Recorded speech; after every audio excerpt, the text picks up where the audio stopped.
बच्चों, let's read the question. The question says the deficiency of dash causes the death of stem and root apices. तो basically ये fill in the blank question और हमसे ये पूछा है कि किस चीज की डेफिशिएंसी की वजह से हम देखते हैं death of stem and root apices. सबसे पहले यहाँ पे की कॉन्सेप्ट समझ लेते हैं. यहाँ पे हम किसकी बात कर रहे हैं? यहाँ पे हम एक माइक्रो न्यूट्रिएंट की बात कर रहे हैं. What is a micro nutrient?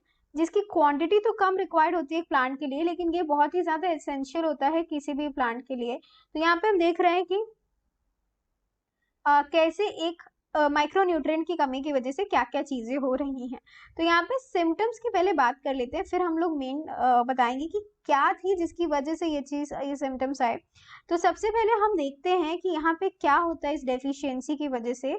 जो लीव्स हैं सबसे पहले तो they become small and distorted. Leave small हो जाती हैं और डिस्टॉर्टेड हो जाती हैं, शेप्स उनका खराब हो जाता है.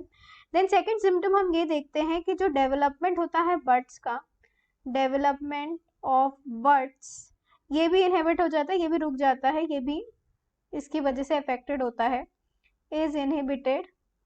देन हम एक और सिम्टम देखते हैं कि जो स्टेम है और जो रूट्स है वो उनकी डेथ हो जाती है. Stem and roots they die. ठीक है, तो कौन सी डेफिशिएंसी है अभी मैं बताती हूँ आपको. ये सारी चीजें हो रही हैं because of the deficiency of calcium. तो ये माइक्रो न्यूट्रिएंट कम जब डेफिशिएंसी हो जाती है तो ये सारे सिम्टम्स आते हैं. अब कैल्शियम इतना ज्यादा इंपॉर्टेंट क्यों है? क्योंकि ये रिक्वायर्ड है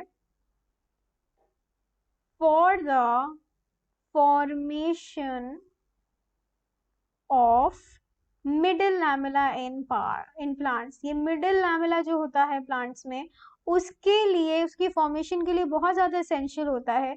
और जब ये एब्सेंट होगा तो ऑफ कोर्स ये होगा नहीं. एज रिजल्ट हम देखेंगे कि लीव्स छोटी हो जाएंगी, डेवलपमेंट में कमी होगी बर्ड्स के, और स्टेम और रूट्स की डेथ हो जाएगी. So the final answer for the question is the deficiency of calcium causes the death of the stem and the root epices. So I hope you have understood the solution. Best of luck.